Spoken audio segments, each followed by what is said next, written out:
So that's probably the biggest one. If people really want to make an impact, if they know what their conversion metrics are, and then they go and drive a specific metric, massive increase in business with little to no more work. It wasn't like we were doing any extra work. We were already meeting with the people.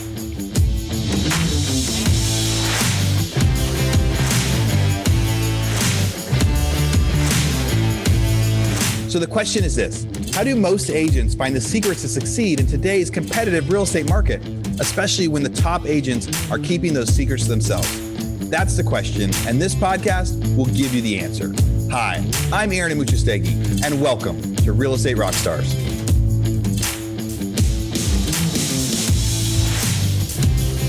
Real Estate Rockstars, this is Aaron Amuchastegui with a quick commercial break. But you guys have been hearing these ads. Follow Up Boss, right? They've been one of our longest standing sponsors of the podcast. And heck, most of you guys actually use Follow Up Boss. You've heard from so many of our interviews when we're asking people, what is your favorite CRM? Follow Up Boss is by far the most trusted, picked CRM that we hear from people that we're interviewing. You know, follow up is huge. As an investor, there are so many times recently that we reached out one extra time to somebody that 2 months ago said they thought about selling us the house.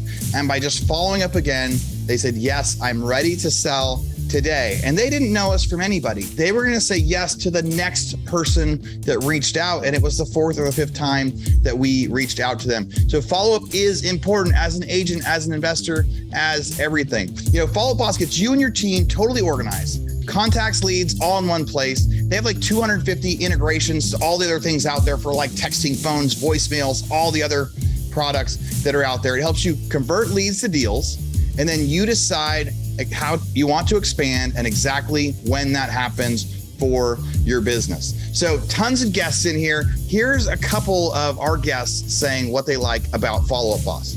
I think Follow Up Boss gives you the most integrations that are simple, and it gives you the best ability to go and integrate large things into one single solitary platform. It tracks everything that I need. I can customize it if I want. If I want to go smart list based, that's fine. If I want to go task based, it's fine. It just really helps me never drop a ball because it's so user friendly.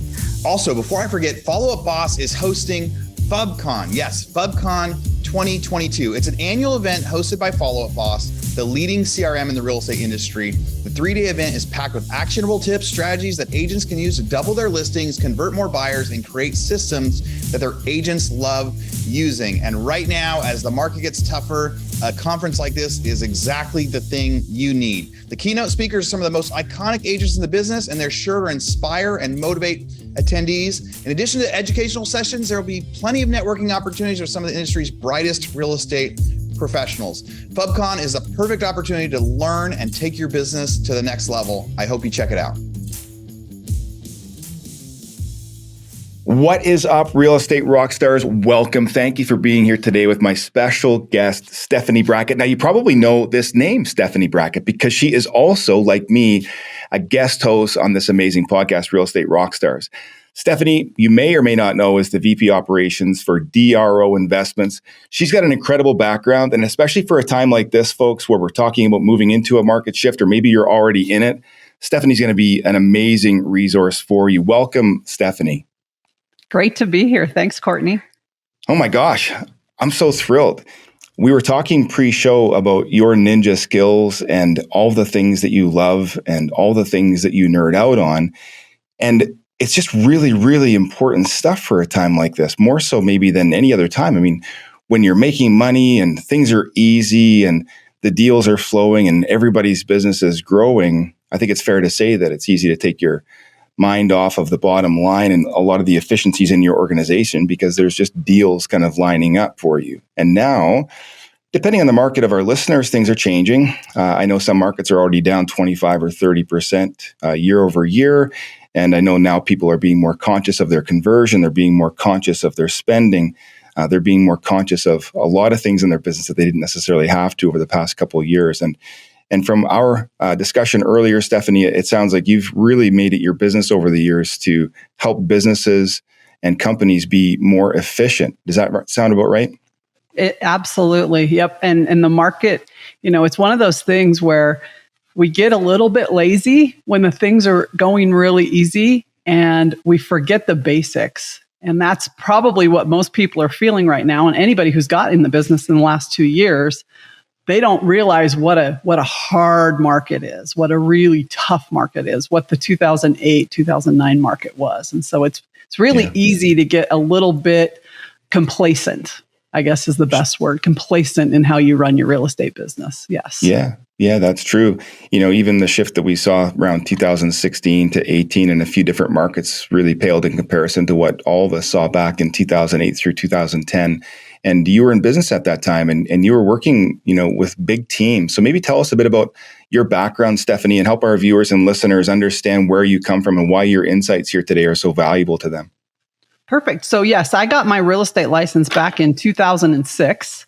So the market was a really good market back then. We were in a seller's market. There was a lot of properties, a lot of inventory. I worked on a small team first, just myself and one agent. I was her administrative assistant, kind of built her business.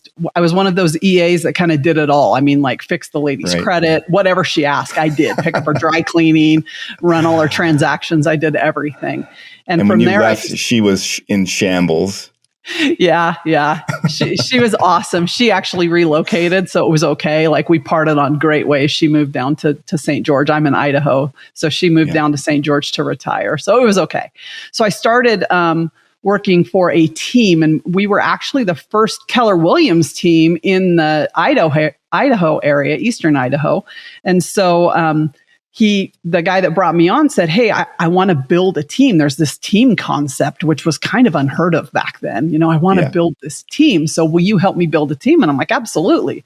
So we basically built a team from the ground up. And I was actually recruited away from that team to a bigger team after. So I've built 2 teams from the ground up. But the second team I joined in 2011. Okay. So you know what the market was like in 2011. That was after the crash. Our biggest customer at that time was Fannie Mae. We had the Fannie Mae contract. And so 75% of the homes we sold were foreclosures. Yeah, that's right. So that's my background, is building teams. When I joined that team, it was myself, 2 agents, and kind of a Fannie Mae team that was helping. Like they were they just kind of did the Fannie Mae stuff, fixing up the billing, all the communication with Fannie Mae. And that was it. That was the whole team, just us. And when I left the team here back in March, there was 47 people on the team. So we had gone from a tiny little team to a giant team. Yeah, what people don't realize is that doing those types of deals, those bank-owned properties, there's a tremendous amount of administration in the back end, so much work required. And I presume that you were heavily involved in creating a lot of those efficiencies and delivering a lot of the outcomes there. Yeah, for sure. And it was one of those things where, your livelihood rested on your Fannie Mae report card that you got every month. And the Fannie Mae report card basically said, this is, how close you were to list price, how, were you able to sell the properties to list price, how quickly you sold them. So you had these report cards that were published once a month. And if you got like a D on your report card, it was like end of show, like you're done. Because they'll just drop you as their Fannie Mae contract and pick somebody else up. But just tons of back-end stuff that went into selling those properties. It's not just, hey, I got the Fannie Mae contract and now I get to sell all the bank-owned stuff. A lot of work. No, a lot of work. And so you've been in a position of supporting teams of various sizes nearly your entire career, and you love this type of work. You love systematization. You love reporting. You love data. And the beautiful part of a person like you is not only being able to systematize a lot of the things in the background, but being able to have them speak to you in a way that informs appropriate decision-making that can drive profitability for an organization. And so I'm going to ask you a fairly broad question, Stephanie. But if you could think of maybe 1 or 2 things that you've seen consistently in different teams that when systematized and when you have data on this information has been most impactful for driving bottom line net income. Can you think of 1 or 2 things primarily that that mean that to you? Yeah, probably the biggest one was actually tracking your conversion metrics. I know a lot of teams, they track a lot of different things and they have random data here and there. But if you get really serious about one or two data points that could make a massive impact in your business, probably conversion metrics, a few of the key conversion metrics are going to be the biggest one. And I know one that we tracked on our team that when we did the math, it was $1 million number to the bottom line, $1 million. And that was our rep signed, our appointment to rep signed conversion rate. So I went on an appointment and I got a rep signed that conversion rate. Now, when we originally decided on that number, the reason we decided on it was because it was more business to the bottom line without meeting one more person. We already had the appointment with them, but it was getting that representation agreement signed with them, because we know if someone signs a rep agreement, the likelihood that they're actually going to do business with us, transact business, is pretty high. It's like 95%. So if I was to try to go from rep signed to a contract, that conversion rate, I've only got 5% to play with. It's not a big number for me to impact, because they're going to do business with me. But our appointment to rep conversion when we started was at 25%. So it was fairly decent. 25% you think is good, but we did the math and said, if we can go from 25% to 50%, we're not going on more appointment than we were already going to go on. We're just signing double the amount of reps. That would be $1 million to the bottom line. And so that metric was a massive, massive impact to our numbers. And that's what we went after. And so everything we did for an entire year, every project, all the training and coaching we did with our agents was to drive that metric up. So are we saying the right things? Are we following up often enough? Are we following up with the right messaging? What are we doing in order to get that number to increase? So that's probably the biggest one. If people really want to make an impact, if they know what their conversion metrics are, and then they go and drive a specific metric, massive increase in business with little to no more work. It wasn't like we were doing any extra work. We were already meeting with the people. That's right. Different words. I want to dive on that a little bit, and I'm sure that you've got other examples that you can share in a minute, but I think while we're here, I'd like to just go a little bit deeper. So help us understand the outcome. So you were at 25%, you had the objective of 50%. Where did you get to? We got to 50%. In fact, we were up around 51, 52. It would drop back down to 47, 48, but consistently we were right around that mark. And it was a number that was literally published every day to the team. Everybody on the team knew what the metric was by person, by which agent. Right. That's incredible. And everybody wins by that metric too. That's the beauty in that. It's not company driven. Your agents are making more money when their conversion's better and they're feeling that. So I love that you had that awareness. I love that you had that goal. I love that you got there. How much was the bottom line impacted? I think, it was over $1 million. I mean, we closed 7.5 million in GCI that year, which was far greater than the year prior of 5.3 million. So it was a lot. And obviously the number was driven somewhat by purchase price, because of course the market was on an increasing trend and the average sale price was going up. But it was a massive impact to the bottom line. We're talking $1 million. Yeah. So the takeaway is that it did have the intended outcome on the bottom line as you and other team leaders had hoped. That's so cool. Okay, cool. So now talk us through some of the levers that you pulled to support agents in seeing that. See, one of the things that I don't think is talked about enough in the conversations that we have generally is, how was that change managed? How was that rolled out? What was the messaging? How did you get team buy-in to wanting and needing to learn new ways of doing business when by most measures they were already successful? So how did that process work from a leadership standpoint? Yeah, actually, so first what we had to do was identify if we were setting good appointments.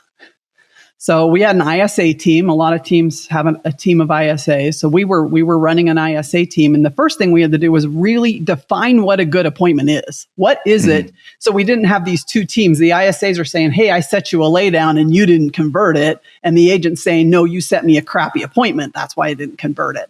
So the very first thing we had to do was define what constitutes an appointment. So we defined that. And it was basically three things. They needed to be willing to, they needed to be looking to buy or sell real estate, transact within the reasonable future. And what we considered reasonable future was 6 months. They needed to be willing to answer all of our motivation questions, which were like 7 or 8 questions. Why are you looking to move? How soon do you need to be there? Have you pre-qualified for a mortgage? So they had to answer those things. And then they had to be willing to meet with an agent face-to-face or on Zoom if they were out of state. And so that was our definition of, okay, yes, that is a good appointment. We've defined the appointment. So now we don't have any backwards and forwards like ISA saying, hey, it was good, the agent saying, no, it's not. So first of all, defining what an appointment is helps tremendously. So we defined that. Then we went after the agents and said, okay, what are the scripts they're using? What are the objections that they're getting? And how are they actually converting these leads? And it was constant training for the agents. So we would look at metrics every day. And if we see an agent at 60% conversion, and then we've got one at 25%, they're getting the same appointments set by the same ISAs. So what is it? What's the 60%er saying that the 30%er isn't saying? And training and coaching around scripts and actually asking for the close. And how did you unpack that? Did you have shadowing in place so that you had somebody, a team leader, another team member going along to some of these appointments to see that? Because the beauty of your calls is that you often have recordings, but an in-person meeting, a lot of times it's hard to get accurate data around that. So how did you unpack that? Yep, we did. We had a sales manager that was his one goal for the whole year, was to get that metric up. If that a lot of times you talk to people and everybody should have a number. I can't remember what book that was that I read. Everybody should have a number. Everybody should know what their number is and be driving towards their number. Like our ISAs, their number was 2 appointments a day. That was their number every day, 2 appointments. Our sales manager, his number was 50% conversion. And so everything he did was driving around that. So if someone was having a hard time converting, he'd go with them on an appointment. And then he'd sit with them after and watch what the follow-up was. We had standards for how often the follow-up was supposed to happen based on the appointment outcome. So if someone was 30 days, they're going to buy or sell in 30 days. They were put on an A priority plan and a task fired to them every 3 days. We wanted them to contact that person every single 3 days if they were going to convert in 30. And then we held them to those standards, the agents to those standards, with what we called a pipeline audit. So we would go and audit their pipeline and say, hey, show me everybody assigned to John, who's an A priority. How many of those people have not been contacted in 30 days? Right. And then a B was every 7 days, C was 14 days, and a D was every 30 days. And so we'd audit their pipeline. And that was what we used, one, to give new leads. If your pipeline's not clean, I can't give you more people. Let's go convert the ones you already have. And then B, to have the sales manager come in and coach you on, okay, why are we behind? Why aren't we contacting these people? Are they really not an A and you're not calling them because they really aren't going to transact in 30 days? Or are they an A and you're just not contacting them enough because maybe you don't know what to say or you don't know how to close the deal? That's really powerful. And so it sounds like this was a 2-person task. So was it the sales manager and you, or the sales manager and some other person who was kind of auditing and supporting this entire process? Help us unpack the people that were overseeing and kind of pouring time into that. Yeah. So the sales manager was the one-on-one person. The reporting was really done by the operations staff all on the back end. So I had a virtual assistant that was pulling these pipeline audits, and she would pull them on a random day of the week. So I might get my pipeline audit on Monday this week, and next week I'm going to get it on Wednesday, so that the agents couldn't just go hurry up and try and clean up their pipeline before their audit happened. They really needed to be clean. So there was and then all of the dates that drove the metrics were done through our system. So basically, if an agent went on an appointment, they turned in an appointment recap, and then the ops team on the back end made all the updates, so that we made it as easy as possible for the agents to get their data into the system. They didn't have to really think about it. They just turned in an appointment recap. And That's so really it was cool. Ops team, sales manager that were really the drivers of those numbers. That's incredible. Yeah, at times like this, I talked a little bit before about a market shift. And I think so often people go into these opportunities with a lot of fear and without a real plan, whether you're a single agent, whether you're a team member, whether you're a team leader, it's just really important to remember that there's a lot that we can control. We have control over our mindset. We have control over our prospecting. We have control over our scripts and our dialogues. We have control over the conversion rates that we use as a function of a lot of those things just mentioned. We have the ability to do an audit on the expenditures that maybe are no longer relevant or maybe aren't ROIing in the way that we want.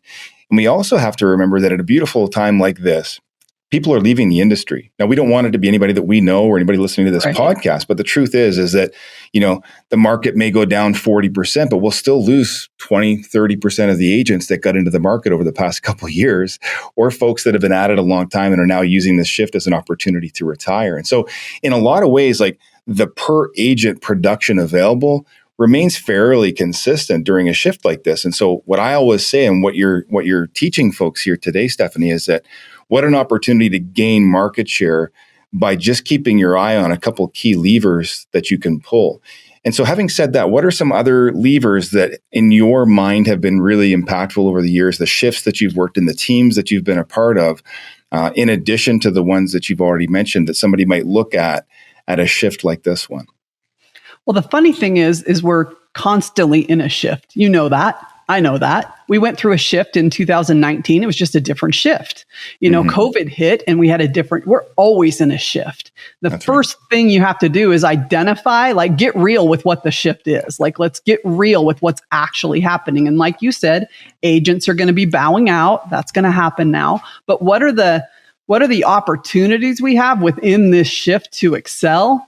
And that's where you can capitalize. And if you know your metrics, like you just mentioned, if you know your metrics, that's when you can capitalize on them. So right now, another lever you could pull is your contacts. How many people are you contacting in your database? If you have 3,500 METs, I've met these people in my database. I've talked to them, I've transacted with them, or they're my sphere. You should be generating 350 units out of those 3,500 every single year. And so that's a metric you can go after. You can say, hey, crap, I'm only getting 6%, not 10. How do I increase my messaging to these people? How do I increase the number of touches to these people so I can drive that number and actually get my 10%? Because you should, statistically speaking, you should be getting 10% every single year out of that MET database. So that's an easy number to track. How many did you do? How many do you have? How do you increase that? And I always say, if you start with purpose, what's the purpose of the system is to increase that, you can go build an amazing system. If my purpose is to get more deals out of the people I already know, great. Now I can start figuring out how to do that, brainstorm all the ideas. And it may be more touches. It may be client events. It may be whatever. The beautiful thing, as you know, about those types of leads, those types of opportunities, is that they're sitting there. You just have to go after them and ask for that business. And too often, I think agents are in the habit of going out, trying to spend their way to profit, chasing some sort of bunny rabbit that they think is going to help them make more money, rather than looking at what's already in front of them, a database that probably isn't contacted in the way that it needs to be or could be. And so talk to us about that. It sounds like that's some change that you've made in maybe one or two of the organizations that you've worked in. So talk us through what you did specifically to affect that particular outcome. So, if you look at your touch program, we call it a touch program. How often are we touching our clients? You can look at it right now and say, okay, my messaging that I was sending to them last year probably doesn't apply anymore. I had this set it and forget it type thing. It doesn't apply anymore. So I need to go back and say, okay, maybe I'm at 8% right now and I want to get to 12% because that's going to actually help me meet my goal. I'll hit my goals if I can just get 12% out of my database. All right, now I need to look at, what do people want to know right now? What information do I have that I could give people that would be of value to them to make them think, hey, I want to call Stephanie if I'm going to do real estate. And most people don't do that. They're just like, oh, it's St. Patrick's Day. Nobody cares. Everybody knows it's St. Patrick's Day. Or, oh, it's this holiday. Give them information they actually want. People want to know what's going on in the real estate market right now. It's crazy. It's all over the news. They want to know, what does it look like? How is that impacting me? What's happening to the value of my home? So give them information that they actually want, and make sure that every message you're sending out is something they want and then has some sort of value to them or call to action to call you back. They want to know what new businesses are opening up where they live. Everybody wants to know if there's a new restaurant coming or if there's a new, service business, a new school. People want to know that stuff. So think about what information they want and give them that. Stop telling them it's Christmas and it's Easter and it's New Year's. They know that. They already know that. Yeah, there's this concept of meeting people where they're at versus just kind of spamming people with kind of generalized information. And I love what you said, which alludes to the fact that many folks do indeed have these pre-written email campaigns that go out kind of seasonally or on birthdays, or maybe they're auto texts, or maybe they're, automatically generated voicemails or something. But the truth is that now, especially over the last, I think, 5 years, we've all gotten so accustomed to AI, to automations, and to being able to very easily detect something that's sincere and customized that meets me where I am specifically, or at least a demographic of people that are in my community versus kind of some generalized AI message or automated message that's really not meaning anything to me at all. And the key difference at this stage in the game, I think, in our industry is that a lot of those tools are readily accessible.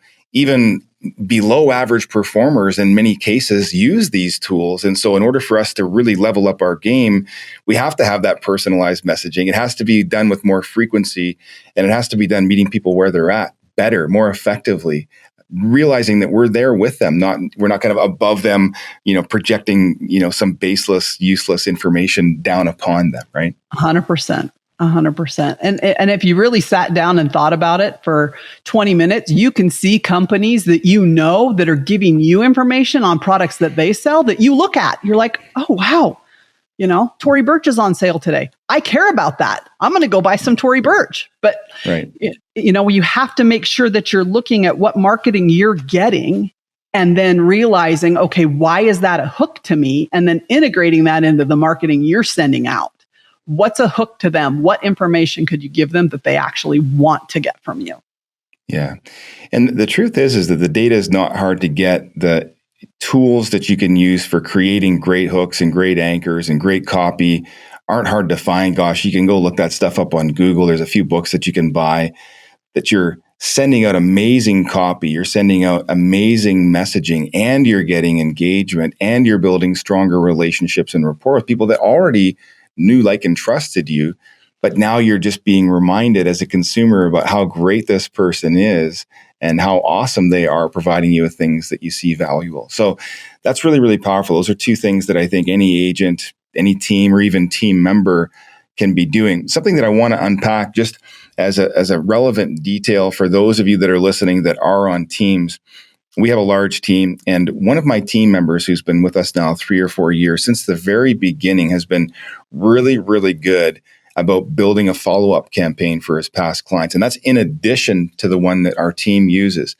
This person, by their 3rd year now, is almost working entirely on referral. He's going to do 70, maybe 80 transactions this year, hasn't been on lead rotation with the team for months now, and is doing that much business consistently from his past SOY. And so I think, the kind of inference that a lot of people have is that I'm going to get on a team and I don't need or shouldn't have to do those things. And this person on our team is looking at it like, what a massive opportunity. I get to take advantage of all the benefits that the team has. I use this campaign. It's for free. It's software that he already gets through our brokerage.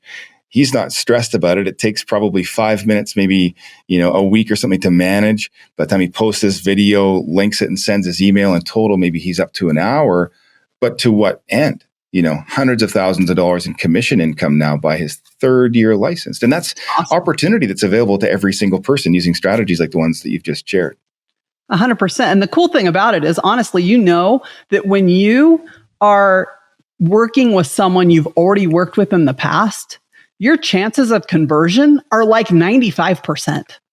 And you've got these agents, new agents or agents on a team that are like all gaga about the Zillow lead that they got. When, dude, like, go get the guy you just sold a house to last week and get him to give you a referral. It's a way easier close than some Zillow lead that came in over the phone.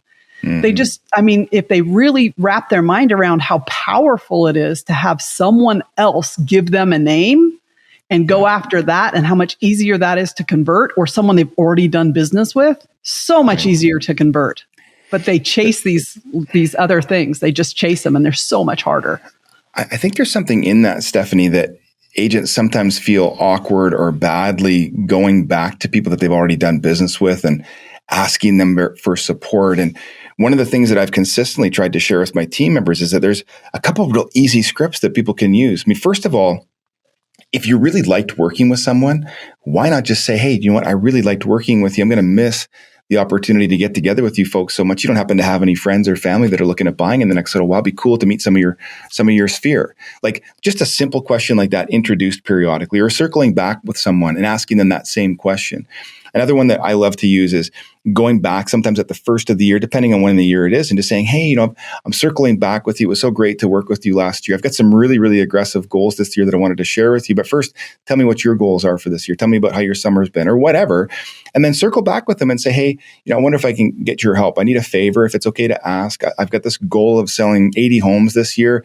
And it'd be really cool if you happen to know somebody that maybe could support me in doing that. Do you have any friends or family that are looking at buying this year that maybe I could speak to? Like when you kind of build a social contract around your goals and you connect the people in your sphere, past clients that you've liked and enjoyed doing business with, who are you're confident had a great experience with you, what you find is that those people become these magnificent champions for you. And they'll be like so thrilled to be a part of your success. They just can't wait to give you that referral. And all we had to do was create an opportunity for them to have to do that for us. But too often, I think we're in our own minds shyly pretending that that's not something that we can create or facilitate. Have you seen that happen? Oh, 100%. There's agents that really get kind of that I don't want to impose. I don't want to ask them. That feels pushy. That feels used car salesy to me. But the thing about it is, if they have a really good script that they've practiced and they've memorized and they've internalized, then it doesn't come off as scripty. What comes off as scripty is when you're like reading it off of a piece of paper. Then it becomes scripty and it's not natural. Right. But if you can memorize, our team had the promise, and I don't know if you've ever heard of that. Mike Hicks was a pretty big deal in the Keller Williams world for brokerages, and he had the promise, and it was a script that everybody had to memorize and learn. And basically, the premise behind it was, I'm going to promise to deliver you an experience you can't imagine being any better. And in return, I'm going to ask that you call, text, or email me with the name and number of someone I can help in real estate. And this is it's almost like a covenant. It's a two-sided promise. I'm promising to deliver this, and you're going to promise to do this. And our agents that could, memorize it and internalize it, it came off like you would not believe. Like, it was so natural. It didn't sound salesy. It didn't sound pushy. It was like, hey, you know what? Here's the script. And they would just lay it down. Right. And it was completely customized to them. It sounded like their own words. It didn't sound like they were reading off a piece of paper that was like this memorized script. And that's the thing. You just rattled off two that I can tell you've memorized and internalized, and they don't sound pushy or salesy. That's the thing. No. Yeah. And the beauty in having a script, to your point, that is memorized and internalized, you're using your own voice, is that you can really use them at a variety of different places in the engagement with the client. And I think the challenge for a person who's not practiced in this is that they try to awkwardly place it almost at the wrong time. And one of the things that I always liked to do was I would always act like I was being a little bit absent-minded. Now, I was being super intentional about it. But in an example like that, I might come to the, closing table, or I guess the closing table would be a bad one for that. But let's say I'm, just having signed my buyer's rep. And I might say, oh gosh, I almost forgot to say that I have a promise that I make to all the families that I work with. And I want to make that promise to you today. And so I would just act like I forgot it. I would slide it in and then finish off my script by asking for that business. And for whatever reason, when it seemed like it was like just an afterthought, or it was like not the most important part of our meeting, it seemed a little bit subdued. It seemed a little bit more better received. And the outcomes that I got from that were really, really good. Super intentional in the way that I did it, but seemingly very unintentional in terms of the way that it was delivered. So a lot of different ways you can do that. But you're right, when you're not practiced and you haven't internalized it, you don't remember to do these things. And when you do, they sound kind of clumsy, and they're always put at like this most awkward time, it seems, where people are like looking right through you thinking, man, like, why are you saying this to me right now? Like, this doesn't feel right. And they don't want to give you the referral then, right? And you can always tell, like, you've been out there in the world and you've gotten a script laid on you that is like some memorized thing that someone, and you can tell them. I mean, I can pick it up in a second. When you don't know you've been sold, that's when someone is like a master at scripts, that it just came off so naturally. You'll think like 3 hours later, holy crap, that dude just sold me. I just realized he was laying down a script. That's the good ones. Yeah, but as a salesperson, you appreciate that because you can recognize the craft 100%. In it. And I want to buy from people like that. I mean, I'll be putty in their hands as a salesperson, recognizing that I'm being walked down the path beautifully. Like, hey, it's a journey of my self-discovery. You're in this to sell me something. I'm obviously a consumer. You've made it so easy. Now I want to high five you also just for being a masterful script user, right? Yep. I mean, I have a guy, like I buy Volvo cars. That's all I've driven for probably the last 20 years. And I have Thomas is my Volvo guy. And I know I'm in his CRM. I get texts from him. I know I'm being sold, but I wouldn't call anybody else to buy a Volvo. I'm going to call Thomas. It's working, right? You're seeing new models as they come out. He's telling you when he's got something in stock that you might just want to come by and look at. No pressure to do so, but totally. Right. Yep. Oh, that's so good. Well, Stephanie, there's thousands of other things that I'm sure that you could speak to given your background and knowledge. Is there one other piece of information that you think our agents, our team members, our team leaders need to be aware of going through this shift that you think would really be impactful in their business over the next 12 to 24 months? Probably the biggest thing is to not look at the shift as a bad thing. It is an absolute opportunity for people to take massive market share, to do massive business. There are people that only the strong survive a shift. They really do. Only the strong survive. So you've got to take a really hard look at your business. And as a team leader, your agents are probably scared. If you're a team leader and you're running a team, your agents are probably scared. And so the word opportunity needs to come out of your mouth, not shift or bad or this sales are down. Look, we've got a great opportunity here. We've got another opportunity here. Let's capitalize on this opportunity here. Like, if you speak the language, I think that massive change can happen for agents, and the ones that can survive this, holy crap. Like, look what they can do in an up market. But you can survive any shifting market as long as you get your head on straight and you look for what opportunities are available to you instead of just, oh, the sky's falling, woe is me all the time. I love that. That's so important. I speak so much about mindset and looking after one's mental and physical health, especially during times like this. I mean, it's always important. But at times like this, you're right. You know, the energy that we bring to our conversations, you know, when we're out at a public gathering and somebody's undoubtedly asking us, oh, how's the market? You know, to be enthusiastic, to be inspired, to be excited about what's happening, and then being able to walk that person down a path that has them winning by doing a real estate transaction at a time like this. And you're right, that is the thing that will separate folks that at the end of this period of time have gained massive market share and those that have maybe had to leave the industry because they didn't have control over that mindset. They didn't have the right scripts and dialogues to be able to use, and they weren't fully prepared at every juncture to bring that energy, to bring that enthusiasm to this point in time. And I like to tell people, you know, it was the shift of 16 to 18, we increased our average team commission on listings 1%. We added a $500 transaction fee to buyers and sellers. During that time, we also started winning dramatically more in competition. Most times, we would be getting the lowest price of the three that other realtors were coming with and always the highest commission. And why would that be? Well, that would be because of one's ability to establish a value proposition, to create a journey that somebody felt like they could win in, and to be diametrically different than the other agents that they had already spoken to, so much so that they'd be willing to pay more for that and list a property at a lower price in order to accomplish the goal that they had. And that wasn't that we were different people. That didn't mean that somehow, I had some magical power or our team members had magical powers. We simply were informed. We were looking after ourselves, and we were excited and enthusiastic about what the opportunities were in front of us. And we showed people that, and they believed it. They got on board, and our business grew during that time, just like you said. Yeah. I mean, you definitely can win in any market. You absolutely can. You just have to get your head on straight and realize what the opportunities are. And we were the same. I mean, the name of the game for us from 2011 to 2017 was follow-up. It wasn't lead gen, it was lead follow-up. We did not let a lead die. I mean, they're still converting leads that we talked to 6 years ago because we just continue to follow up and follow up and follow up. And in this last market that we just got out of, follow-up went away. People got away because they were like, I just roll out of bed and I sell a house. And there was no follow-up. There was no long-term nurture. And the people who are skilled at long-term nurture will absolutely win in a shifted market. And it's the ones who are not willing to practice it that are going to lose, because the low-hanging fruit, all high now. It's gone. The low-hanging fruit is leaving. So you got to be able to climb a tree. And not only in terms of your lead acquisition or your customer acquisition, but also in your customer maintenance, because you catch a listing now, it doesn't sell in 2 days or a week like it used to.